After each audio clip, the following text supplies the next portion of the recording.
Surprise! Episode 7 starts off where you least expected. Back at Salsa Brava, the new home of the show. I imagine after this season, Salsa Brava is going to turn into the destination for Sister Wives fans. They should do tours. And here's where Christine said to Cody, "Oh, so you're still angry?" We have preserved several of the beans Cody was going hard on while Janelle was dumping him. Those are for sale in our gift shop. We are going to be going back and forth between two separate friend dates this episode. My favorite type of structure for a 45-minute episode, but it does present some excitement, particularly with Meri and Robyn, because Meri is actually going to push back and call out quite a bit of what Robyn says to her. So we go to Meri's, where Robyn is about to be told about her big move to Utah coming up. She probably won't be happy with it. Now, why would you think... Oh, that's right. I'm gonna go back to college. I am never going to financially recover from this. Robyn has said to me so many times, don't leave me, don't leave me. Don't think of yourself, think of me. It's gonna look to her like I'm throwing in the towel. Oh my God, I can't. It wasn't over. It still isn't over. There's a lack of real interest. I don't know what to do. You know? And Meri's like, well, you're gonna have to love me. And I'm like, yeah, well, be lovable. So, the reason why I have called you over, I am going to be moving out of this house. Am I hearing this right? What was it? Was it when Cody quietly divorced you in his head? We're here for each other, right? We're gonna stick this out, right? Let's not give up, okay? Don't give up, 'cause you have friends. Robyn hasn't reached out a lot. Back at Salsa Brava, Janelle gives us one of her big lines from the preseason trailer. Like, I don't want to be married anymore, and I don't know what to do with that.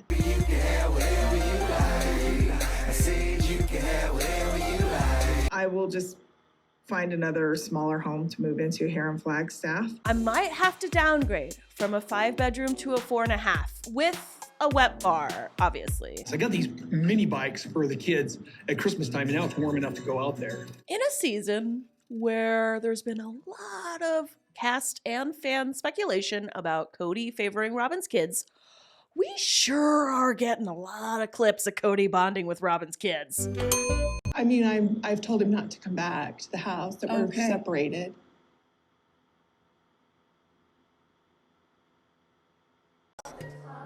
I'm struggling because I still have so much affection for him.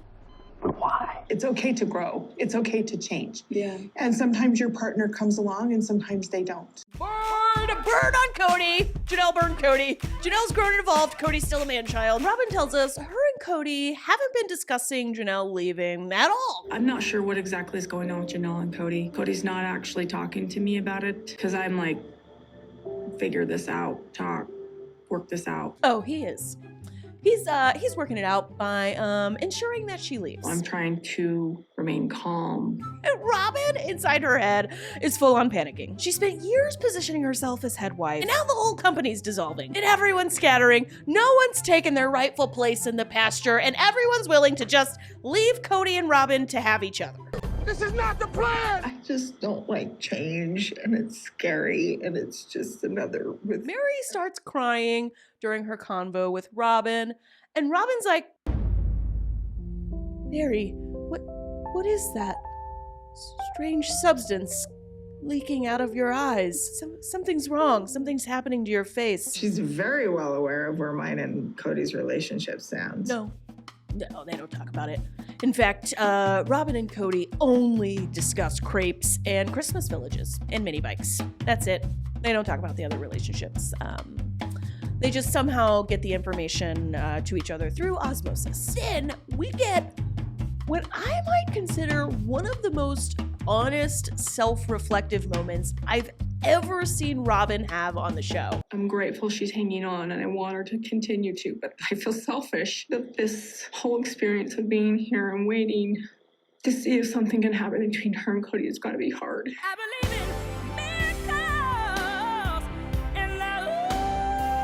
I care so much. Nope. I just really feel like that he is going to realize that, this is something that he committed to as well. Nope. And then we can work on moving forward. Meri, no!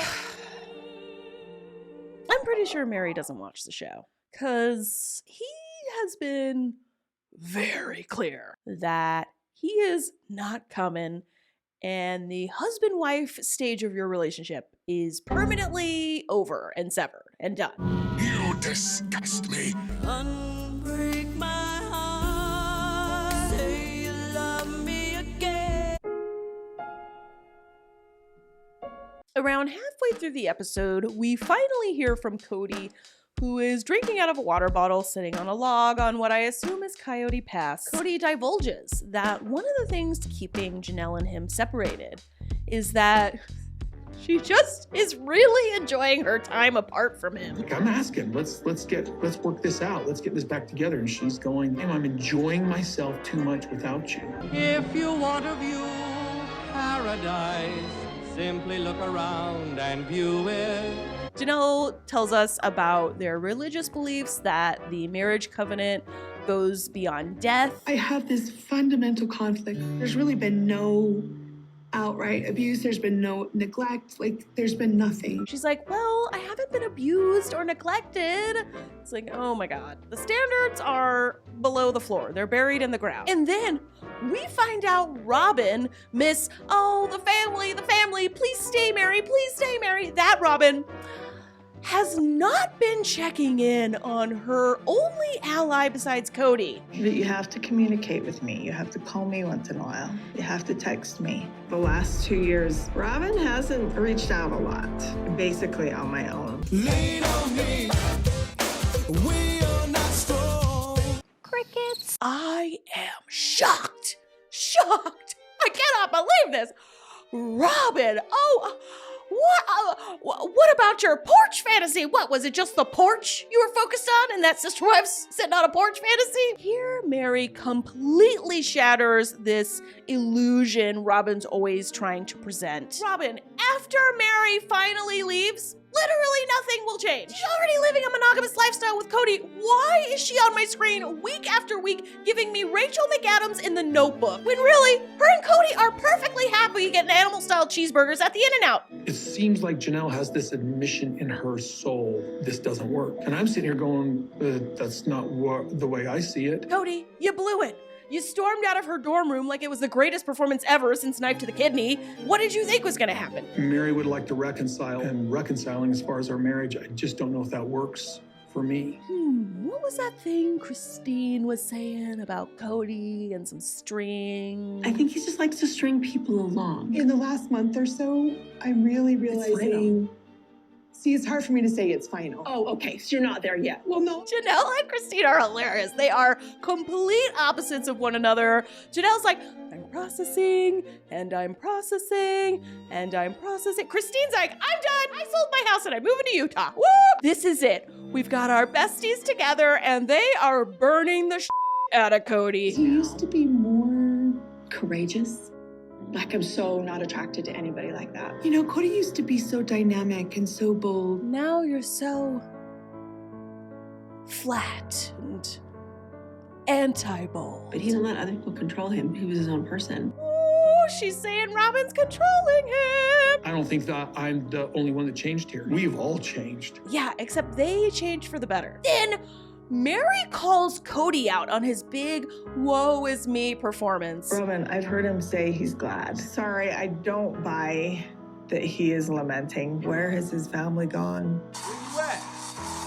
Thank you, Meri. Thank you. This has messed him up. So why doesn't he want to do anything about it?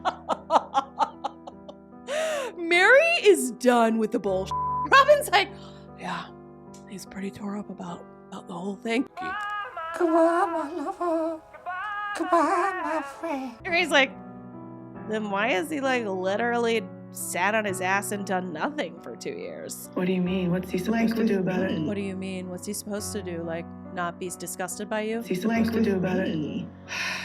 That is the $1 question. Ooh, believe me, if I knew why he couldn't stand your face, I assure you, I would tell you. Got to confessional, it's like, it's a catfish. I don't understand why Janelle's not reaching out to him either. I don't understand why people aren't trying. You know, Robyn completely embodies the "how could you have done this" meme. We transition into the last quarter of the episode with Cody matter-of-factly saying, Janelle keeps telling me she doesn't enjoy our time together. This episode should not have been called Throwing in the Towel.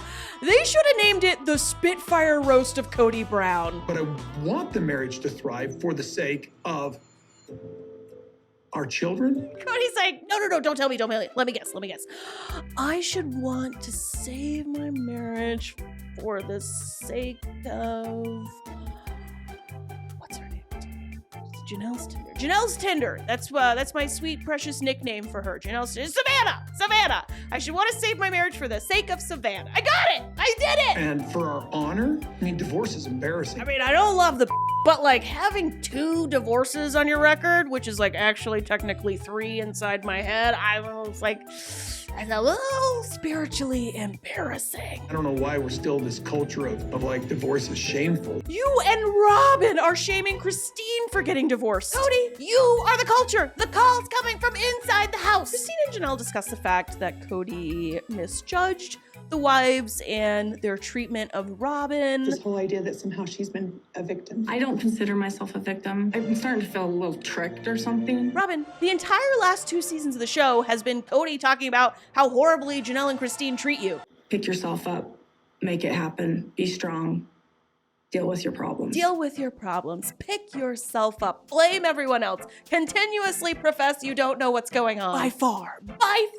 highlight of the episode for me is when Janelle talks about Robyn's MO. Robyn plays this really weird card where she forgets or she doesn't know why, and that's a typical MO for her. I can't even bring anything up with Cody about Robyn because she's perfect, she's supportive, she's the only one who's been loyal. Like, he just shuts it down. There's no communication. You shut your mouth when you're talking to me. Cody likes to say, Robyn's done nothing wrong. She's the sweetest person that's ever come into the family, and she's given everything to us, so anything that you say to her that's cross is abusive.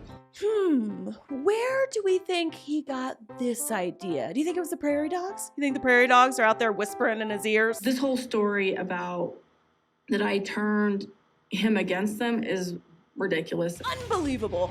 No one's saying that. No one's saying you boob-natized Cody and forced him to be a bad husband to them. What they have been saying is that you're the favorite. He doesn't treat them the same way he treats you. But if you acknowledge that as their real reason, then you also have to acknowledge the favoritism he's given towards you. They need to stop talking about me. Oh, very interesting. Robyn gets to talk as much as she wants, and everybody else needs to keep her name out of their mouth. Did I get the rules right? What Christine has done is messed him up. What Robyn did to David Preston messed him up. Going on television for 10 seasons and saying what a terrible husband he was and what a terrible father he was and how his kids would be better off if he actually gave up his legal status as their father so Cody could adopt him, messed him up. Christine totally just destroyed his past. He thought was a functional situation. She basically said it was horrible every single minute of every single day type of thing. I don't believe that Christine said that every bit of our lives was hell. That smells like bullshit. I just don't think Christine was a good fit in polygamy. I don't say this too often, but I kind of agree with Cody.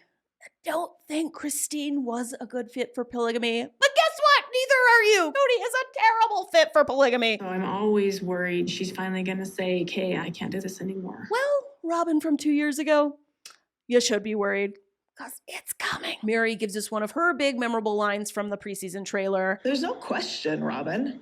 He's done with me. And Robyn consoles her with, Meri, he talks about us all on the property still. He talks about you out there. Meri, he talks all the time about you helping us pay off Coyote Pass. How can he, on one hand, be like, yeah, she's part of my family and I want her out at the property, and on the other hand, like, not even hardly even talk to me? Money, please. my money.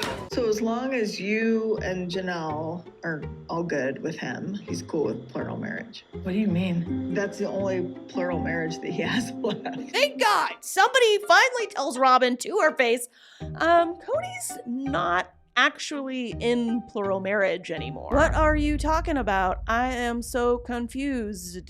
Meri and I went through an entire process here over the past 7 years, but I don't want to reconcile the relationship because I don't think it's a fit for me. So you are stringing her along. Also, how dare you? Cody and Robyn have excoriated Christine for leaving, and now he's doing the same thing. Wow, it felt like a weight had been lifted off my shoulders. I don't think she realizes that 80-90% of all separations end in divorce. No, I think she realizes. Robyn flirts with letting Meri go. I'm always torn between just looking at her and saying, go find your happiness, and saying, please figure it out with us here. Okay, but you chose the asking her to stay option. Robyn tells us she never wanted to live monogamy, even though she already is. I never wanted to live monogamy. I'm really angry. I feel like I'm starting to feel a little tricked or something. Just when I thought you were a little bit human, you're back on your I was bamboozled.